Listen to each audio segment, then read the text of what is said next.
Hello everyone, ನನ್ನ ಹೆಸರು Geethanjali. Welcome back to my YouTube channel Soulful Geetu.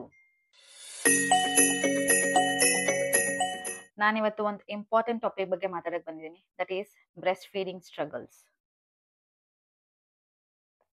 Actually as a new mom ನಾನು ಈ journey cool and com ಆಗಿರುತ್ತೆ ಅನ್ಕೊಂಡಿದ್ದೆ. ಡೆಫಿನೆಟ್ ಆಗಿಲ್ಲ, ತುಂಬಾ ಸ್ಟ್ರಗಲ್ಸ್ನ ಫೇಸ್ ಮಾಡಿದ್ದೀನಿ. ಆ್ಯಂಡ್ ಎಷ್ಟೋ ಜನ ನ್ಯೂ ಮಾಮ್ಸಿಗೆ, ಎಸ್ಪೆಷಲಿ ಫಸ್ಟ್ ಟೈಮ್ ಮಾಮ್ಸ್ಗೆ ಈ ವಿಡಿಯೋ ಡೆಫಿನೆಟ್ ಆಗಿ ಹೆಲ್ಪ್ ಆಗುತ್ತೆ. ಪೂರ್ತಿ ವಿಡಿಯೋ ನೋಡಿ. ಆ್ಯಂಡ್ ಬ್ರೆಸ್ಟ್ ಫೀಡಿಂಗ್ ಅಂತ ಬಂದರೆ we have lot to cover. ನಾನು ಏನೇನು ಎಕ್ಸ್ಪೀರಿಯನ್ಸ್ ಮಾಡಿದೆ ಅಂತ ಮರ್ತೋಗ್ಬಾರ್ದು ಅಂತ I have made a note of it. First mistake ನಾನು ಏನು ಮಾಡಿದೆ ಅಂತಂದರೆ, ಎಷ್ಟೋ ಜನ ಮಾಡಿರ್ತೀರಾ, maybe around 7 or 8 month of pregnancy ನಾನು ನನ್ನ ಗೈನಾಕ್ನ ಮೀಟ್ ಮಾಡೋಕ್ಕೆ ಹೋಗಿದ್ದೆ, ಕನ್ಸಲ್ಟ್ ಮಾಡೋಕ್ಕೆ.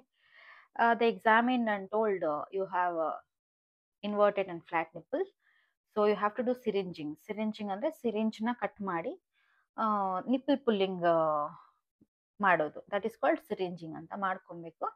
ಇಫ್ ನಾಟ್ ನಿಪ್ಪಲ್ ಎಕ್ಸಸೈಸ್ ಅದು, ಇಫ್ ನಾಟ್ ಮುಂದೆ ನಿಮಗೆ ಬೇಬಿಗೆ ಫೀಡ್ ಮಾಡ್ಸೋಕ್ಕೆ ಕಷ್ಟ ಆಗುತ್ತೆ ಅಂತ ಹೇಳಿದರು. ನಾನು ಟ್ರೈ ಮಾಡಿದೆ, ಮನೆಗೆ ಬಂದು ಒಂದು 2 days 3 days ಮಾಡಿದೆ. Then it was really very painful. I thought ಅಯ್ಯೋ ಆಮೇಲೆ ಸರಿ ಹೋಗುತ್ತೆ, ಪಾಪು ಆದಮೇಲೆ ಇದೆಲ್ಲ ಕಷ್ಟ, ನೋವಾಗುತ್ತೆ, ಬೇಡ ಅಂತ ನೆಗ್ಲೆಕ್ಟ್ ಮಾಡಿಬಿಟ್ಟೆ. That was the main and first mistake ನಾನು ಮಾಡಿದ್ದು. ಪ್ಲೀಸ್ ಯಾರೂ ಆ ಮಿಸ್ಟೇಕ್ ಮಾಡಬೇಡಿ. ಲೇಟರ್ ಡೆಲಿವರಿ ಆಯಿತು, ಬೇಬಿನ ಕರ್ಕೊಂಬಂದರು ಫೀಡ್ ಮಾಡಿಸೋದಕ್ಕೆ. ನಂಗೆ ಡೆಲಿವರಿ ಆಗಿದ್ದು ಮೈಸೂರು ಕ್ಯಾಂಗ್ರೂ ಕೇರ್. ಸೊ ಅಲ್ಲಿ ಡೆಲಿವರಿ ಮಾಡಿಸ್ಕೊಂಡಿರೋರಿಗೆ ಎಕ್ಸ್ಪೀರಿಯನ್ಸ್ ಇರುತ್ತೆ. ಆಲ್ಮೋಸ್ಟ್ ಎವ್ರಿಥಿಂಗ್, ಪ್ರತಿ ಸ್ಟೆಪ್ಸಲ್ಲೂ ನಮಗೆ ಲ್ಯಾಕ್ಟೇಷನಿಸ್ಟು, ನರ್ಸಸ್ಸು, ಡಾಕ್ಟರು ತುಂಬ ಸಪೋರ್ಟಿವ್ ಆಗಿರ್ತಾರೆ. ಬೇಬಿನ ಕರ್ಕೊಂಬಂದರು, ದೇ ಮೇಡ್ ಹಿಮ್ ಲ್ಯಾಚ್. ಅವನು ಹಾಲು ಕುಡ್ದ. ಇನಿಷಿಯಲ್ ಡೇಸಲ್ಲಿ 1-2 drop 3 days 2 or 3 drops of milk ಸಾಕಾಗುತ್ತೆ ಅಂತ ಹೇಳ್ತಾರೆ. ಲ್ಯಾಚ್ ಮಾಡಿಸಿದ್ರು, ಅವನು ಕುಡ್ದ. Everything was going good. 3 days ಆದಮೇಲೆ ಡಿಸ್ಚಾರ್ಜ್ ಆಯಿತು. ರಿಯಲ್ ಸ್ಟ್ರಗಲ್ ನನಗೆ ಅಲ್ಲಿ ಸ್ಟಾರ್ಟ್ ಆಗಿದ್ದು. ಅದಕ್ಕೂ ಮುಂಚೆ ಬಂದು ನಾನು ಹಾಸ್ಪಿಟಲಲ್ಲಿ ಇರಬೇಕಾದ್ರೆ, as I had inverted and flat nipples, lactationist ನನಗೆ ನಿಪ್ಪಲ್ ಶೀಲ್ಡನ್ನ ಸಜೆಸ್ಟ್ ಮಾಡಿದ್ರು. ಸೊ ಅದನ್ನು ಯೂಸ್ ಮಾಡಿಕೊಂಡು ಫೀಡ್ ಮಾಡಿಸ್ಬೇಕು ಅಂತ, ನಿಪ್ಪಲ್ ಶೀಲ್ಡ್ ಯೂಸ್ ಮಾಡ್ಕೊಂಡು ಫೀಡ್ ಮಾಡಿಸ್ಬೇಕು ಅಂತ ಹೇಳ್ಕೊಟ್ಟಿದ್ರು. ಆ್ಯಂಡ್ ದೆನ್ ಪೊಸಿಷನ್ಸ್ ಎಲ್ಲ ಹೇಳ್ಕೊಟ್ಟಿದ್ರು, ಫುಟ್ಬಾಲು, ಕ್ರಾಸ್ ಕ್ರ್ಯಾಡಲ್ಲು, ಇದೆಲ್ಲ ಪೊಸಿಷನ್ಸ್ ಹೆಂಗೆ ಫೀಡ್ ಮಾಡಿಸ್ಬೇಕು ಇಟ್ಕೊಂಡು ಅಂತ ಹೇಳ್ಕೊಟ್ಟಿದ್ರು. ಇನಿಷಿಯಲ್ ಡೇಸಲ್ಲಿ ಬೇಬಿ ತುಂಬ ಚಿಕ್ಕದಿರುತ್ತೆ, ಸಣ್ಣಗಿರುತ್ತೆ, ಇಟ್ಕೊಳ್ಳೋಕ್ಕೆಲ್ಲ ನಮಗೂ ಕಷ್ಟ ಆಗುತ್ತೆ. ಅವಾಗ ಅವರೆಲ್ಲ ಹೆಲ್ಪ್ ಮಾಡಿದಾಗ ನಂಗೆ ತುಂಬ ಈಸಿ ಅನ್ನಿಸ್ತು. ಓಕೆ, ಇಷ್ಟೇನಾ ಅಂತ ಅನ್ನಿಸ್ತು. ನಿಪ್ಪಲ್ ಶೀಲ್ಡ್ ಯೂಸ್ ಮಾಡ್ಕೊಂಡು ನಾನು ಫೀಡ್ ಮಾಡಿಸ್ತಾ ಇದ್ದೆ. ಡಿಸ್ಚಾರ್ಜ್ ಆದಮೇಲೆ ನನಗೆ ಮನೆಗೆ ಬಂದೆ, ನಾನು ನಿಪ್ಪಲ್ ಶೀಲ್ಡ್ ಹಾಕ್ಕೊಂಡೆ ಫೀಡ್ ಮಾಡಿಸೋದು ಅಲ್ಲಿ ಕಲ್ತಿದ್ದೆ ಕೂಡ. ಏನು ಅಂದ್ಕೊಂಡೆ, ನೈಟ್ ಫುಲ್ ಅಳ್ತಿದ್ದ. ಎಲ್ಲರೂ ಏನಂದ್ರು, ಅಯ್ಯೋ ಇವಾಗ ಹುಟ್ಟಿದ ಮಕ್ಕಳು ಹಂಗೇನೆ, ಒಂದು 3 months ತನಕನೂ ನೈಟು ಹಿಂಗೆ ಹಠ ಮಾಡ್ತಾರೆ, ಬೆಳಿಗ್ಗೆ ಹೊತ್ತು ಮಲ್ಕೊತಾರೆ ಕೆಲವು ಮಕ್ಕಳು ಅಂತ ಹೇಳಿದ್ರು. ಮಾಡ್ತಾರೆ, ರಾತ್ರಿ ಮಲ್ಗಲ್ಲ, ಇದೆಲ್ಲ ಹೇಳಿದ್ರು. So I thought may be ಅದಕ್ಕೆ ಅನ್ಸುತ್ತೆ ಅಂತ ಅಂದ್ಕೊಂಡು ರಾತ್ರಿ ಎಲ್ಲ ಸಮಾಧಾನ ಮಾಡಿದ್ವಿ. ಹೋಲ್ ನೈಟ್ ಮೇ ಬಿ ಅವ್ನಿಗೆ ಹೊಟ್ಟೆ ಹಸಿದೆ ಅಂದ್ಕೊಂಡು ಫೀಡ್ ಮಾಡಿಸಿದ್ದೀನಿ ನಿಪ್ಪಲ್ ಶೀಲ್ಡ್ ಯೂಸ್ ಮಾಡ್ಕೊಂಡು. ಅವನು ಲ್ಯಾಚ್ ಮಾಡಿ ಪಾಪ ಅವನಿಗೆ ಕುಡಿಯೋಕ್ಕೆ ಬಂದಿಲ್ಲ. ಚಿಕ್ಕ ಮಗು, ಅವರಿಗೆ ಇನಿಷಿಯಲ್ ಡೇಸಲ್ಲಿ ಅವರಿಗೂ ಲ್ಯಾಚಿಂಗ್ ಇಶ್ಯೂ ಇರುತ್ತೆ. ನನಗೇನಾಗಿದೆ, ಅವ್ನು ಸರಿಗೆ ಲ್ಯಾಚ್ ಮಾಡಿದೆ, ನಿಪ್ಪಲ್ ಕ್ರ್ಯಾಕ್ ಆಗಿಬಿಟ್ಟಿತ್ತು. ಮಾರನೇ ದಿನ ಬೆಳಿಗ್ಗೆ ಮಲ್ಕೊಬಿಟ್ಟ. ಈವ್ನಿಂಗ್ ಆಗ್ತಾ ಏನಾಯಿತು, ಅವ್ನು ಮೈ ಸುಡ್ತಾ ಇತ್ತು, ಜ್ವರ ಬಂದ್ಬಿಡ್ತು. ನಂಗೆ ಭಯ ಆಯಿತು, ಹಾಸ್ಪಿಟಲಿಗೆ ಕರ್ಕೊಂಡೋದೆ, ಇಲ್ಲಿ ನಿಯರ್ ಬೈ ಕ್ಲಿನಿಕ್ ಕರ್ಕೊಂಡೋದೆ. ಡಾಕ್ಟರ್ ನೋಡಿಬಿಟ್ಟು ಜಾಂಡಿಸ್ ತುಂಬ ಜಾಸ್ತಿ ಆಗಿದೆ, ಇಮಿಡಿಯೇಟ್ ಅಡ್ಮಿಟ್ ಮಾಡಬೇಕು ಅಂತ ಹೇಳಿದ್ರು. ಸರಿ, ಅಡ್ಮಿಟ್ ಮಾಡಿದೆ. ಬಟ್ ದೆಂಟು ನನಗೆ ಡೆಲಿವರಿ ಆಗಿದ್ದು ಹಾಸ್ಪಿಟಲಿಗೆ ಹೋಗಬೇಕು ಅಂತಿತ್ತು. ಇಲ್ಲಿ ಇಮಿಡಿಯೇಟ್ ಹೇಳಿದ್ರಲ್ಲ ಅಂತ ಅಡ್ಮಿಟ್ ಮಾಡಿದ್ವಿ. ಫೋಟೋಥೆರಪಿ ಸ್ಟಾರ್ಟ್ ಮಾಡಿಬಿಟ್ರು. ನನಗೆ ಫುಲ್ಲು ಅಳು ಬಂದುಬಿಡ್ತು. ನನ್ನ ಪಾಪುನ ಬಿಟ್ಟಿರೋಕ್ಕೆ ನನಗೆ ಆಗ್ತಾನೆ ಇರಲಿಲ್ಲ. ಅವ್ರು ಫೋಟೋಥೆರಪಿ ರೂಮಲ್ಲಿ ನಮ್ಮನ್ನ ಬಿಡಲ್ಲ. ಮಾರನೇ ದಿನ ಏನು ಮಾಡಿದ್ರು, ನನ್ನ ಹಸ್ಬೆಂಡ್ ಡಿಸ್ಚಾರ್ಜ್ ಮಾಡಿಸ್ಕೊಂಡು ಕ್ಯಾಂಗ್ರೂ ಕೇರ್ ಮೈಸೂರಿಗೆ ಕರ್ಕೊಂಡು ಹೋದರು. ನಾವು ಮಂಡ್ಯದಲ್ಲಿರೋದು. ಅಲ್ಲಿಗೆ ಕರ್ಕೊಂಡು ಹೋದಾಗ ನನ್ನ ಬೇಬಿ ನೋಡ್ತಿದ್ದಿದ್ದು ಪೀಡಿಯಾಟ್ರಿಷಿಯನ್ ಬಂದು, ನಾಟ್ ನೆಸೆಸರಿ, ಫೋಟೋಥೆರಪಿ ಏನು ನೆಸೆಸರಿ ಇಲ್ಲ. 15 ಜಾಂಡಿಸ್ ಲೆವೆಲಿಗೆ ಕರೆಂಟ್ ಅಪ್ಡೇಟೆಡ್ ಚಾರ್ಟ್ ಪ್ರಕಾರ ಫೋಟೋಥೆರಪಿ ಅವಶ್ಯಕತೆ ಇಲ್ಲ. ಮನೆಗೆ ಕರ್ಕೊಂಡು ಹೋಗಿ ಚೆನ್ನಾಗಿ ಫೀಡ್ ಮಾಡಿಸಿ, ಯೂರಿನ್ ಪಾಸ್ ಮಾಡೋದೆಲ್ಲ ಕೌಂಟಲ್ಲಿ ಇಟ್ಕೊಳ್ಳಿ, ಏನು ಫೋಟೋಥೆರಪಿ ಅವಶ್ಯಕತೆ ಇಲ್ಲ ಅಂತ. ಬಟ್ ದೆಂಟು ನನಗೆ ರಿಯಲ್ ಸ್ಟ್ರಗಲ್ ಇದ್ದಿದ್ದೆ ಫೀಡಿಂಗಲ್ಲ. ಸೊ ನಾನಂದೆ, ಇಲ್ಲ, ನಾನು 3 days ಅಬ್ಸರ್ವೇಷನಲ್ಲಿ ಇರಲಿ, ಅಡ್ಮಿಟ್ ಆಗ್ತೀನಿ, ಲ್ಯಾಕ್ಟೇಷನಿಸ್ಟ್ ಇರ್ತಾರಲ್ಲ ಕ್ಲಾಸಸ್ಸು ತೊಗೋತೀನಿ, ಅಡ್ಮಿಟ್ ಮಾಡ್ಕೊಳ್ಳಿ ಅಂತ ಹೇಳಿದೆ. ಲೇಟರ್ ಅಡ್ಮಿಟ್ ಮಾಡಿಕೊಂಡ್ರು.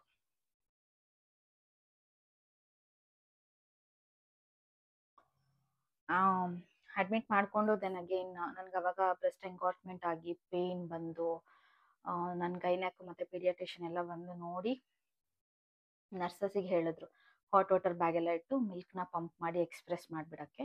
ಅದೆಲ್ಲ ಮಾಡಿ ಲೇಟರ್ ಮತ್ತೆ ಶೀಲ್ಡ್ ಹಾಕ್ಕೊಂಡು ಅವನಿಗೆ ಫೀಡ್ ಮಾಡ್ಸೋಕ್ಕೆ ಸ್ಟಾರ್ಟ್ ಮಾಡಿದೆ. ಆ್ಯಂಡ್ ದೆನ್ ನಾನು ಫೀಡ್ ಕೌಂಟ್ ಇಟ್ಕೊತಾ ಇದ್ದೆ, ಮತ್ತು ಅವನದು ಲಂಗೋಟ್ಸು ಕೌಂಟ್ ಇಟ್ಕೊತಾ ಇದ್ದೆ. ಡೈಪರ್ ಯೂಸ್ ಮಾಡ್ತಾ ಇರಲಿಲ್ಲ ಆವಾಗ. ಲಂಗೋಟ್ಸ್ ಕೌಂಟ್ ಇಟ್ಕೊತಿದ್ದೆ, ಮೆಕೋನಿಯಂ ಪಾಸ್ ಮಾಡೋದು ಕೌಂಟ್ ಇಟ್ಕೊಂಡು everything went well. Then again ನಾನು ಡಿಸ್ಚಾರ್ಜ್ ಆಗಿ ಮನೆಗೆ ಬಂದೆ. ಮತ್ತೆ ನಾನು ಮನೆಗೆ ಬಂದಾದ್ಮೇಲೆ ಅವನು ಎಷ್ಟು ಫೀಡ್ ತೊಗೋತಾನೆ ಅಂತ ಗೊತ್ತಾಗಲ್ವಲ್ಲ, ನಂಗೆ ಲ್ಯಾಚಿಂಗ್ ಇಶ್ಯೂ ಇತ್ತು. ಸೊ ಸ್ವಲ್ಪ ಹೊತ್ತು ಲ್ಯಾಚ್ ಮಾಡಿಸ್ಬಿಡಿ ಏನು ಮಾಡ್ತಿದ್ದೆ, ಪಂಪ್ ಮಾಡಿನೇ ಕೊಡ್ತಿದ್ದೆ. ಬಟ್ ಲೇಟರ್ ಮತ್ತೆ ನನಗೆಲ್ಲ ಏನು ಹೇಳಕ್ಕೆ ಸ್ಟಾರ್ಟ್ ಮಾಡಿದ್ರು, ಅವನು ವೆಯ್ಟ್ ಲಾಸ್ ತುಂಬ ಆಗ್ಬಿಟ್ಟಿದ್ದ. 2.9 kg ಇದ್ದ ಹುಟ್ಟಿದಾಗ. ಜಾಂಡೀಸ್ ಬಂದಾಗ 2.4 kg ಆಗ್ಬಿಟ್ಟ. 10% ವೆಯ್ಟ್ ಲಾಸ್ ಆಗ್ತಾರಂತೆ ಮಕ್ಕಳು, ಬಟ್ ಒಂದು 16% ಆಗಿದ್ದು which is very less. Every week ಒಂದು ವೆಯ್ಟ್ ಚೆಕ್ ಮಾಡಿಸ್ಕೊತಾ ಇರಿ ನೀವು ಅಲ್ಲಲ್ಲೇ ಅಂತ ಹೇಳಿದ್ರು. So I thought every week ನಾನು ವೆಯ್ಟ್ ಚೆಕ್ ಮಾಡಿಸೋದ್ರ ಜೊತೆಗೆ ಅವನು ಎಷ್ಟು ಫೀಟ್ ತೊಗೋತಾನೆ ಗೊತ್ತಾಗಲ್ವಲ್ಲ. ಸೊ ನನ್ಗೆ ಪೀಡಿಯಾಟ್ರಿಷಿಯನ್ ಮತ್ತು ಗೈನಾಕ್ ಇಬ್ರು ಪಂಪ್ ಮಾಡಿ ಎಷ್ಟು ml ಕೊಡಬೇಕು ಅಂತೆಲ್ಲ ಹೇಳಿದ್ರು. ಅದನ್ನು ನಾನು ಮಾಡ್ತಾಯಿದ್ದೆ, ಜೊತೆಗೆ ಮಾಡ್ತಾಯಿದ್ದೆ.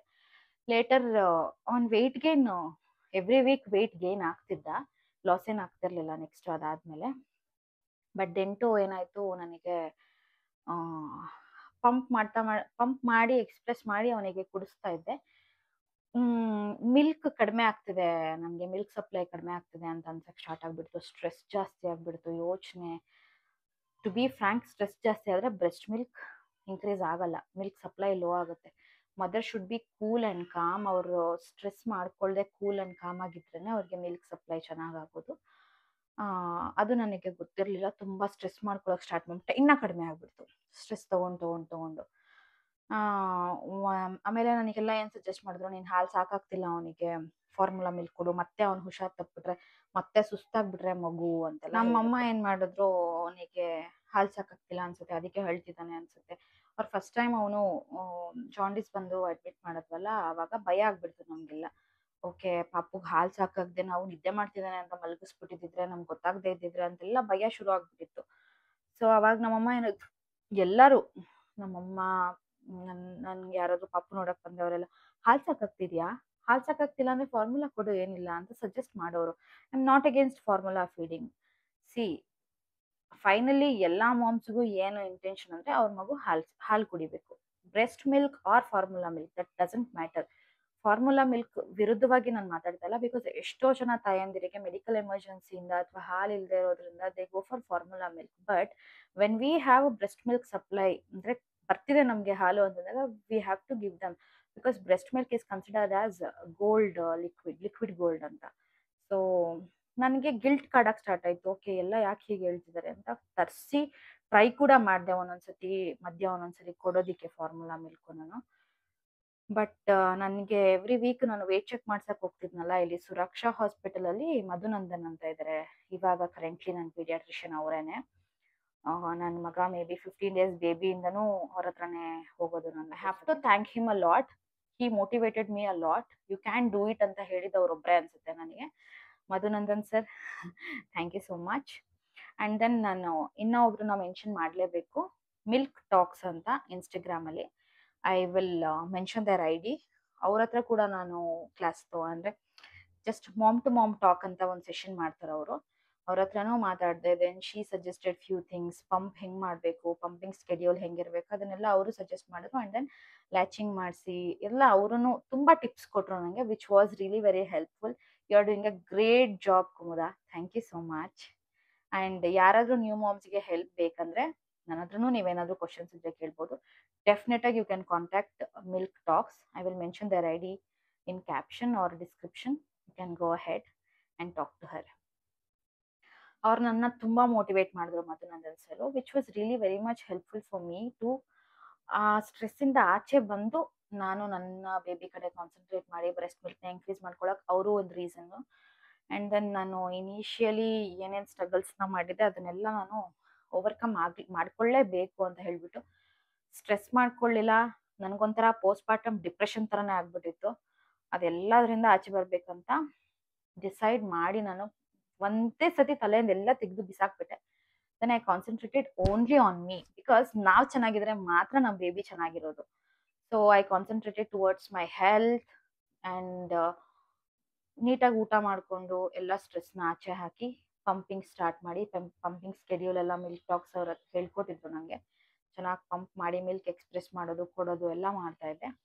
ಲೇಟರ್ ನನ್ನ ಹಸ್ಬೆಂಡ್, ನಾನು ಮ್ಯಾನ್ಯುಯಲ್ ಪಂಪ್ ಯೂಸ್ ಮಾಡ್ತಾ ಇದ್ದೆ. ನನ್ನ ಹಸ್ಬೆಂಡ್ ಕೂಡ ಈ ಜರ್ನಿಯಲ್ಲಿ ತುಂಬ ಸಪೋರ್ಟಿವ್ ಆಗಿದ್ರು. ಅವ್ರು ನಾನು ಮ್ಯಾನ್ಯುಯಲ್ ಪಂಪ್ ಯೂಸ್ ಮಾಡೋದು ನೋಡಿ ತುಂಬ ಹೊತ್ತು ಕುತ್ಕೊಬೇಕು, ಅವಳು ಬೆನ್ನೋವು ಬರುತ್ತೆ, ಜೊತೆಗೆ ಮ್ಯಾನ್ಯುಯಲ್ ನಾವು ಪಂಪ್ ಮಾಡಬೇಕಾದ್ರೆ ಕೈ ಬೆರಳೆಲ್ಲ ನೋವು ಬರ್ತಿತ್ತು ನನಗೆ. ಆಮೇಲೆ ಅವರು ಡ್ಯುಯಲ್ ಎಲೆಕ್ಟ್ರಿಕ್ ಪಂಪ್ ತಂದು ಕೊಟ್ಟರು, which was really really really helpful for me. ನಾನು ಯಾವಾಗ electric pump dual pump use ಮಾಡೋಕ್ಕೆ ಸ್ಟಾರ್ಟ್ ಮಾಡಿದೆ, ನನ್ನ ನಿಪ್ಪಲ್ ಪ್ರೊಟ್ರೂಡ್ ಆಯಿತು. ಸೊ ಹಂಗಾದಾಗ ನನ್ನ ಬೇಬಿ ಲ್ಯಾಚ್ ಮಾಡೋಕ್ಕೆ ಸ್ಟಾರ್ಟ್ ಮಾಡ್ಬಿಟ್ಟ. I was at the edge of the clouds. ತುಂಬ ಖುಷಿ ಆಯಿತು. ನನ್ನ ಮಗ ಯಾವಾಗ ಅವನೇ ಲ್ಯಾಚ್ ಮಾಡಿ ಕುಡಿಯೋಕ್ಕೆ ಸ್ಟಾರ್ಟ್ ಮಾಡ್ದ, ನನಗೆ ತುಂಬ ಖುಷಿ ಆಯಿತು.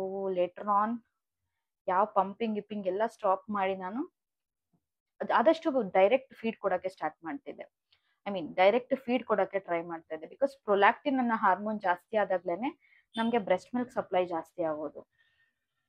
ಆಮೇಲೆ ನನಗೆ ಆ್ಯಂಡ್ ಆಲ್ಸೋ ನಾನು ತುಂಬ ಡಯೆಟ್ಸ್ನು ಫಾಲೋ ಮಾಡಿದೆ, ತುಂಬ ಗೂಗಲ್ ಮಾಡಿ ಯೂಟ್ಯೂಬ್ ನೋಡೋದು.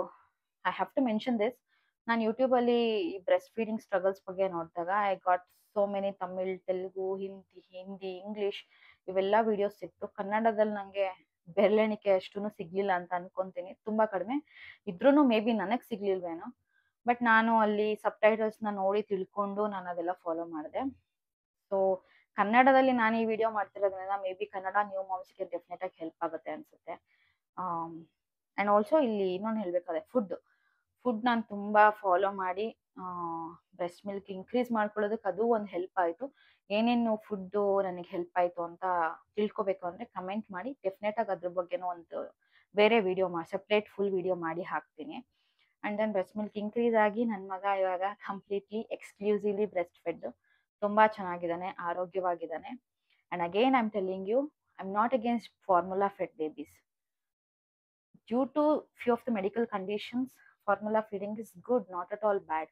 See, you are helping your baby feed, whether it is a breast milk or a formula milk, you are helping your baby, not harming. ಯಾರಾದ್ರೂ ಅಕಸ್ಮಾತ್ ನಿಮ್ಗೆ ಬ್ರೆಸ್ಟ್ ಫೀಡೇ ಬರ್ದಲ್ಲೇ ಫಾರ್ಮುಲಾ ಫೀಡ್ ಮಾಡ್ತಿದ್ರು, if you have a guilt, please take it out. You are not harming your baby, you are helping your baby grow. So ನಾನು 3 rules follow ಮಾಡಿದೆ ಅಷ್ಟೇ breast ಫೀಡಿಂಗಲ್ಲಿ, ನಿಮಗೂ ಅದನ್ನು ಹೇಳ್ತೀನಿ. ಫಸ್ಟ್, ಬ್ರೆಸ್ಟ್ ಫೀಡಿಂಗಲ್ಲಿ ಫಸ್ಟ್ ಗೋಲ್ಡನ್ ರೂಲ್ ಬಂದು latching and then sucking ಮತ್ತು position ತುಂಬ ಇಂಪಾರ್ಟೆಂಟ್ ಆಗುತ್ತೆ. ಸಕ್ಕಿಂಗ್ ಆ್ಯಂಡ್ ಪೊಸಿಷನ್ನು, ಲ್ಯಾಚಿಂಗು. ಥರ್ಡ್ ರೂಲ್ ಬಂದು ಇದು ಮೇಯ್ನು, ಎಷ್ಟು ಮಿಲ್ಕ್ ಎಕ್ಸ್ಪ್ರೆಸ್ ಆಗುತ್ತೋ, ಬೇಬಿ ಸಕ್ ಮಾಡಿ ಎಂಟಿ ಮಾಡುತ್ತೋ ಬ್ರೆಸ್ಟ್ನ, ಅಷ್ಟು ರೀಫಿಲ್ ಆಗುತ್ತೆ. ಇದು 3 ರೂಲ್ಸ್ನ ನೀವು ಫಾಲೋ ಮಾಡಿದ್ರೆ ಸಾಕು, ನಿಮ್ಮ ಬ್ರೆಸ್ಟ್ ಮಿಲ್ಕ್ ಡೆಫಿನೆಟಾಗಿ ಇನ್ಕ್ರೀಸ್ ಆಗುತ್ತೆ. ನನ್ನ ತಲೆಗೆ ಬಂದಿದ್ದು, ಮೇ ಬಿ ಇದು ಸರಿನೋ ತಪ್ಪೋ ನನಗೆ ಗೊತ್ತಿಲ್ಲ, ದೇವರು ಒಂದು ಮಗುನ ಸೃಷ್ಟಿ ಮಾಡಿದ್ದಾರೆ ಅಂತಂದ್ರೆ ಡೆಫಿನೆಟ್ ಆಗಿ ಅದಕ್ಕೆ ಫುಡ್ನ ಸೃಷ್ಟಿ ಮಾಡಿರ್ತಾರೆ. ಸೊ ಬ್ರೆಸ್ಟ್ ಮಿಲ್ಕ್ ಬ್ರೆಸ್ಟಲ್ಲಿ ಇರಲ್ಲ, ಬ್ರೈನಿಂದ ಮೆಸೇಜ್ ಬರಬೇಕು. ಆ್ಯಂಡ್ ನೈಟ್ ಫೀಡ್ಸ್ನ ಯಾರೂ ಸ್ಟಾಪ್ ಮಾಡಬೇಡಿ, ನೈಟ್ ಆದಷ್ಟು ಬೇಬಿಗೆ ಫೀಡ್ ಮಾಡಿಸಿ, ಬಿಕಾಸ್ ನೈಟಲ್ಲಿ ಪ್ರೊಲ್ಯಾಕ್ಟಿನ್ ಹಾರ್ಮೋನ್ಸ್ ಜಾಸ್ತಿ ಇರೋದ್ರಿಂದ ಬ್ರೆಸ್ಟ್ ಮಿಲ್ಕ್ ಸಪ್ಲೈ ಜಾಸ್ತಿ ಇರುತ್ತೆ ಆ ಟೈಮಲ್ಲಿ. ಸೊ ಆ ಟೈಮಲ್ಲಿ ಬೇಬಿ ಜಾಸ್ತಿ ಎಂಟಿ ಮಾಡಿದಷ್ಟು ಇನ್ನೂ ಜಾಸ್ತಿ ಹಾಲು ಜಾಸ್ತಿ ಪ್ರೊಡ್ಯೂಸ್ ಆಗುತ್ತೆ. ಆ್ಯಂಡ್ ಕ್ಲಸ್ಟರ್ ಫೀಡಿಂಗು, ಒಂದು 10 ಮಿನಿಟ್ಸ್ ಕುಡಿಸೋದು, 10 ಮಿನಿಟ್ಸ್ ಗ್ಯಾಪ್ ಕೊಡೋದು, 10 ಮಿನಿಟ್ಸ್ ಕುಡಿಸೋದು, 10 ಮಿನಿಟ್ಸ್ ಗ್ಯಾಪ್ ಕೊಡೋದು, ಈ ಥರ ಒನ್ ಡೇಲಿ ಅಟ್ಲೀಸ್ಟ್ ಯಾವಾಗಾದ್ರೂ ಒನ್ ಟೈಮ್ ಮಾಡಿ. ಪಂಪಿಂಗಲ್ಲಿ ಅದನ್ನು ಪವರ್ ಪಂಪಿಂಗ್ ಅಂತ ಹೇಳ್ತಾರೆ. ಆ ಕ್ಲಸ್ಟರ್ ಫೀಡಿಂಗ್ ಕೂಡ ಬ್ರೈನಿಗೆ ಸಿಗ್ನಲ್ ಕೊಡುತ್ತೆ, ಮಿಲ್ಕ್ ಸಾಕಾಗ್ತಾ ಇಲ್ಲ, ಇನ್ನೊಂದು ಸ್ವಲ್ಪ ಜಾಸ್ತಿ ಪ್ರೊಡ್ಯೂಸ್ ಮಾಡು ಅಂತ. That will also increase your breast milk. And I hope ನಾನು ಆಲ್ಮೋಸ್ಟ್ ಎಲ್ಲ ಟಾಪಿಕ್ಸ್ನ ಕವರ್ ಮಾಡಿದ್ದೀನಿ ಅಂತ ಅನ್ಕೊತೀನಿ. ಅಷ್ಟೇನೆ, ನಾನು ಹೇಳಿದ 3 ಗೋಲ್ಡನ್ ರೂಲ್ಸ್ನ ಫಾಲೋ ಮಾಡಿ. ಗುಡ್ ಲ್ಯಾಚ್, ಗುಡ್ ಸಕ್, ಕರೆಕ್ಟ್ ಫೀಡಿಂಗ್ ಪೊಸಿಷನ್, ಇಂಪಾರ್ಟೆಂಟು ಬ್ರೆಸ್ಟ್ನ ಎಂಟಿ ಮಾಡೋದು. ಆ್ಯಂಡ್ ಒನ್ ಮೋರ್ ಥಿಂಗ್, ನಾವು ಹ್ಯಾಂಡ್ ಎಕ್ಸ್ಪ್ರೆಸ್ಸೇ ಮಾಡಲಿ, ಪಂಪೇ ಮಾಡಲಿ, ಬೇಬಿ ಸಕ್ ಮಾಡಿ ಬ್ರೆಸ್ಟ್ನ ಎಂಟಿ ಮಾಡೋ ಅಷ್ಟು ಯಾವ ಪಂಪ್ ಕೂಡ ಎಂಟಿ ಮಾಡಲ್ಲ, ಯಾವ ಹ್ಯಾಂಡ್ ಎಕ್ಸ್ಪ್ರೆಷನ್ನು ಅಷ್ಟು ಎಂಟಿ ಮಾಡಲ್ಲ. ಸೊ ಆದಷ್ಟು ಡೈರೆಕ್ಟ್ ಫೀಡ್ ಮಾಡ್ಸೋಕ್ಕೆ ಟ್ರೈ ಮಾಡಿ. Hope I have covered everything. ಈ ವಿಡಿಯೋ ನಿಮಗೆ ಹೆಲ್ಪ್ ಆಗಿದ್ರೆ ಪ್ಲೀಸ್ ಲೈಕ್ ಮಾಡಿ and share it to new moms and mom to be. ಯಾರ್ಯಾರು ಮುಂದೆ ತಾಯಿ ಆಗ್ತಾ ಇದ್ದಾರೆ ಅವರಿಗೂ ಶೇರ್ ಮಾಡಿ, ಡೆಫಿನೆಟಾಗಿ ಅವ್ರಿಗೆ ಹೆಲ್ಪ್ ಆಗುತ್ತೆ. ಆ್ಯಂಡ್ ದೆನ್ ಫುಡ್ ನಾನು ಏನೇನು ಫುಡ್ ನನ್ನ ಬ್ರೆಸ್ಟ್ ಮಿಲ್ಕ್ನ ಇನ್ಕ್ರೀಸ್ ಮಾಡ್ಕೊಳ್ಳೋದಕ್ಕೆ ಹೆಲ್ಪ್ ಮಾಡ್ತು ಅಂತ ತಿಳ್ಕೊಬೇಕಂದ್ರೆ ಕಮೆಂಟ್ ಮಾಡಿ, ಡೆಫಿನೆಟ್ ಆಗಿ ಅದ್ರ ಬಗ್ಗೆ ವಿಡಿಯೋ ಮಾಡಿ ಹಾಕ್ತೀನಿ. And subscribe to my channel for more experiences like this. Thank you so much. Bye bye.